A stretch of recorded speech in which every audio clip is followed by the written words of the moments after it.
আচ্ছা, সবাই স্ক্রিন দেখতে পাচ্ছ? হ্যাঁ দাদা, দেখতে পাচ্ছি। ঠিক আছে। দেখো, আগের দিন আমাদের মগধ পর্যন্ত হয়ে গেছিল ইতিহাসের পঞ্চম ক্লাস, 5টা ক্লাস হয়ে গেছিল। আজকের ক্লাস 6, ঠিক আছে, 6 নম্বর ক্লাস। তো আগের যে ক্লাসগুলো করিয়েছি, যারা যারা করনি অবশ্যই ক্লাসগুলো করে নিয়ে নাও, ঠিক আছে, নিয়ে খাতাতে অবশ্যই লিখে নেবে, নিয়ে বারবার পড়ো। ওই প্রশ্নগুলোই কিন্তু বারবার রিপিট হয় পরীক্ষাতে। দেখো, আজকের হচ্ছে আমাদের ক্লাস 6, রাজনৈতিক যুগ আমাদের চলছিল ষোড়শ মহাজন পদের মধ্যে। আজকে আমাদের নন্দবংশ হবে, ঠিক আছে। আজকে আমাদের নন্দবংশ, একদম ছোট একটা বংশ, নন্দবংশ। পরের দিন আমি করাবো আজকে তোমাদের পরের দিন হচ্ছে মৌর্য বংশ হবে, ঠিক আছে। মৌর্য বংশটা অনেকটা বড় আছে, মৌর্য বংশটা পরের দিন করাবো। দেখো, নন্দবংশ, এই নন্দবংশ থেকে যে পরীক্ষাতে বারবার যে প্রশ্নগুলো এসছে, সেই প্রশ্নগুলো কয়েকটা আছে এখানে খুবই ইম্পর্টেন্ট।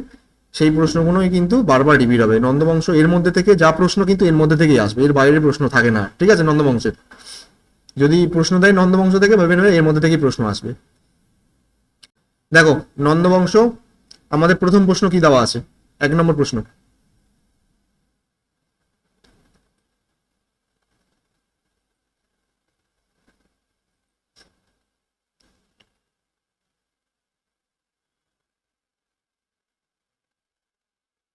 দেখো, 1 নম্বর প্রশ্ন, দেখো বলছে নন্দবংশের সময়কাল, ঠিক আছে।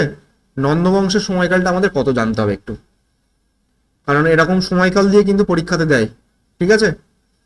নন্দবংশের সময়কাল কত বলছে? 345 থেকে 324 খ্রিস্টপূর্বাব্দ। 345 থেকে 324 খ্রিস্টপূর্বাব্দ হচ্ছে আমাদের নন্দবংশের সময়কাল। চলো নেক্সট প্রশ্ন আমাদের 2 নম্বর প্রশ্ন। দেখো, নন্দবংশের প্রতিষ্ঠা, নন্দবংশের প্রতিষ্ঠা কে করেন? প্রতিষ্ঠাতা কে নন্দবংশের? মহাপদ্মনন্দ, ঠিক আছে। মহাপদ্মনন্দকে বলা হচ্ছে নন্দবংশের প্রতিষ্ঠাতা। চলো 3 নম্বর প্রশ্ন আমাদের। আচ্ছা বলো তো, একটু তোমাদেরকে একটা প্রশ্ন করি, নন্দবংশের আগে কোন বংশ ছিল বলো? নন্দবংশের আগে কোন বংশ ছিল? মৌর্য বংশ। মৌর্য বংশ। নন্দবংশের আগে মৌর্য বংশ বলছো? হ্যাঁ শিশুনাগ দাদা। বংশ। হ্যাঁ, কোন বংশ হবে?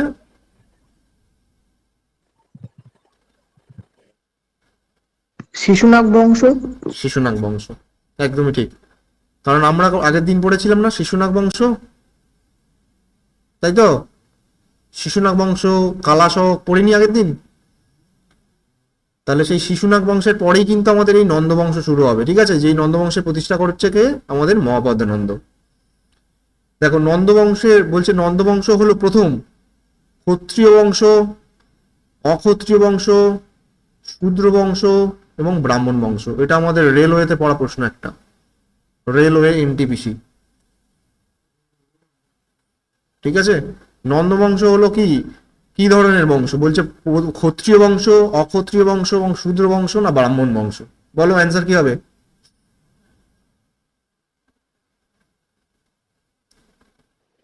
শূদ্র হবে। বলছে শূদ্র বংশ, তাই তো? আর কেউ? দাদা ব্রাহ্মণ হবে। বলছে ব্রাহ্মণ, কেউ বলছে শূদ্র, আর বাকি আছে ক্ষত্রিয় আর অক্ষত্রিয়।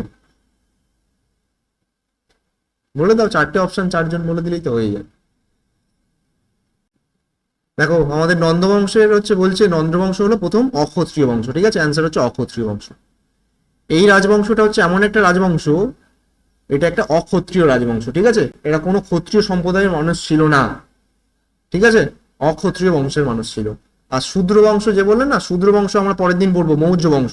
এই মৌর্য বংশের মানুষরা কিন্তু ছিল শূদ্র শ্রেণীর মানুষ, ঠিক আছে। পরের দিন পড়বো, খুব ইম্পর্টেন্ট। এটাও কিন্তু বারবার পরীক্ষাতে দেয় যে শূদ্র বংশ, মৌর্য সম্প্রদায় মানে মৌর্য বংশটা কোন বংশের মানুষ ছিল তারা? ক্ষত্রিয় বংশ, শূদ্র বংশ না ব্রাহ্মণ বংশ? পরীক্ষাতে বারবার পড়েছে। শূদ্র বংশে ছিল মৌর্য বংশ, ঠিক আছে। আর অক্ষত্রিয় বংশ, প্রথম অক্ষত্রিয় বংশ ছিল এই নন্দ বংশ। যে নন্দ বংশের প্রতিষ্ঠাতা কে? মহাপদ্মনন্দ। দেখো, আমাদের 4 নম্বর প্রশ্ন কি বলছে? সর্বক্ষত্রান্তক, খুব ইম্পর্টেন্ট, ভেরি ভেরি ইম্পর্টেন্ট। সর্বক্ষত্রান্তক উপাধিটি কার ছিল? অপশনে বলছে, বলছো মহাপদ্মনন্দ, তাই তো? মহাপদানন্দ। অপশনগুলো দেখেছো ঠিকঠাক? দেখো, বলছে কি হ্যাঁ মহাপদ্মনন্দ, দাদা। বিজয়নন্দ, ধননন্দ না জীবনানন্দ?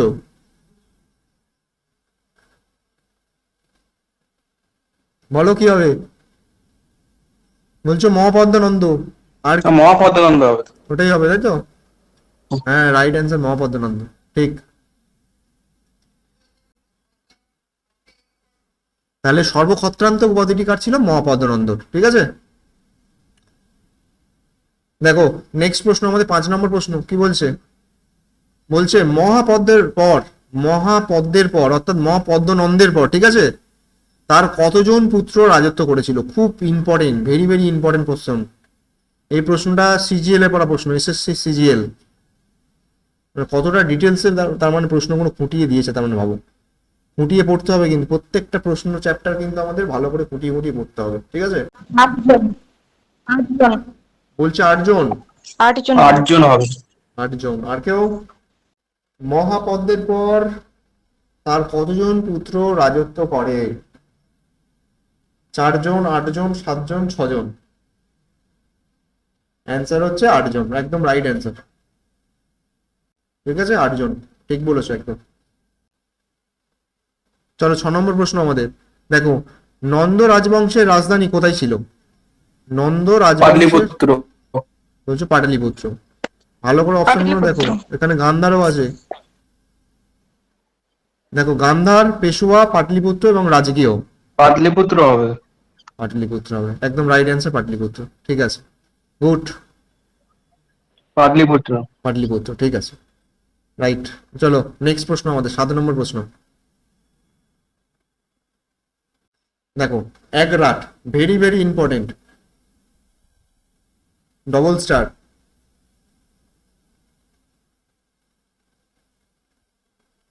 দেখো, একরাট নামে পরিচিত ছিলেন কে? তাহলে একরাট নামে পরিচিত ছিলেন মহাপদ্মনন্দ, ঠিক আছে। তাহলে মহাপদ্মনন্দের এখানে তোমাদের অপশন এরকম ঘুরিয়ে প্রশ্নটা দিতে পারতো যে একরাট উপাধিটি কি কার ছিল, ঠিক আছে। মহাপদ্মনন্দ, ধননন্দ, বিজয়নন্দ, না হচ্ছে জীবনানন্দ? তাহলে আমাদের অ্যান্সার হবে মহাপদ্মনন্দ, ঠিক আছে। একরাট উপাধি বা একরাট নামেও তিনি পরিচিত ছিলেন, ঠিক আছে। তাহলে সর্বক্ষত্রান্তক নামে পরিচিত কে ছিলেন? মহাপদ্মনন্দ। একরাট নামে কে পরিচিত ছিলেন? মহাপদ্মনন্দ, ঠিক আছে। চলো আমাদের 8 নম্বর প্রশ্ন। দেখো, বলছে আলেকজান্ডার ভারত আক্রমণ করে কার সময়? এটা ডব্লিউবিপি পরীক্ষাতে পড়েছিল, ডব্লিউবিপি, ঠিক আছে। ওয়েস্ট বেঙ্গল পুলিশে এই পরীক্ষাটা পড়েছিল এই প্রশ্নটা। দেখো, আলেকজান্ডারের ভারত আক্রমণ, খুব ইম্পর্টেন্ট প্রশ্ন, কার সময়কালে হয়েছিল? বলছে মহাপদ্মনন্দ, ধননন্দ, বিজয়নন্দ, না জীবনানন্দ? ধননন্দ। বলছো ধননন্দ, আর কে বলতে পারবে? ধননন্দ। তাহলে আলেকজান্ডার ভারত আক্রমণ করেছিল কার সময়? ধননন্দের সময়, ঠিক আছে। চলো নেক্সট প্রশ্ন আমাদের, নন্দ বংশের শেষ রাজা কে ছিলেন? নন্দ বংশের শেষ রাজা কে ছিলেন? এটা তো পারা উচিত। দেখো, নন্দ বংশের শেষ রাজা কে ছিলেন? ধননন্দ, ঠিক আছে। ধননন্দ। ধননন্দ, একদম ঠিক। তাহলে নন্দবংশ, একদম নন্দবংশের শেষের দিকে আমরা পৌঁছে গেছি। নন্দবংশের শেষ রাজা কে ছিলেন? ধননন্দ, ঠিক আছে। আচ্ছা, আমাদের লাস্ট প্রশ্ন, 10 নম্বর প্রশ্ন। দেখো, বলছে নন্দবংশের পরে কোন বংশের সূচনা হয়? নন্দবংশের পরে কোন বংশের সূচনা হয়? বলো কি হবে? পাল বংশ, সেন বংশ, মৌর্য বংশ, না গুপ্ত বংশ? মৌর্য বংশ। মৌর্য, মৌর্য। একদম ঠিক, রাইট অ্যান্সার মৌর্য বংশ। মৌর্য বংশ, ঠিক ঠিক। আচ্ছা, মৌর্য বংশ, নেক্সট ক্লাসে আমি মৌর্য বংশ থেকে তোমাদেরকে কিন্তু ক্লাসটা করাবো। যত প্রশ্ন মৌর্য বংশ থেকে এসেছিল ম্যাক্সিমাম ইম্পর্টেন্ট বারবার রিপিট হওয়া প্রশ্নগুলো কিন্তুই তোমাদের কিন্তু করাবো, একদম ফাউন্ডেশন নিয়ে, ঠিক আছে। একদম ধরে ধরে তোমাদের কিন্তু বোঝাবো। আর তোমাদের যেখানে অসুবিধা হবে, কোনো জায়গাতে অসুবিধা হলে তোমরা বলবে, আমি অবশ্যই বলবো, ঠিক আছে। তো ক্লাসটা কেমন লাগলো তোমাদের এই ক্লাসগুলো তোমরা অবশ্যই গ্রুপে একটু জানিয়ে দিও, ঠিক আছে। আর যারা যারা এগুলো, অনেকে আমি জানি যে অনেকে তোমরা এই প্রশ্নগুলো জাস্ট লেখো না খাতাতে, অনেকেই আছে খাতাতে লেখে না। তোমরা কিন্তু অবশ্যই খাতাতে সব লিখে নেবে, ঠিক আছে। এবার লিখে নিলে দেখো তোমরা কিন্তু এর মধ্যে থেকে কিন্তু রিভাইজ করতে পারবে, পরে পড়তে পারবে আবার, ঠিক আছে। পড়লে কিন্তু এর মধ্যে থেকে কমন পেয়ে যাবে, ঠিক আছে। ভালোভাবে খাটো সবাই, সামনে অনেকগুলো এক্সাম আছে, দেখবে একটা না একটা সিট তোমাদের হয়ে যাচ্ছে, ঠিক আছে। চলো নেক্সট ক্লাসে দেখা হবে, আজকে এই Okay, দাদা। পর্যন্তই।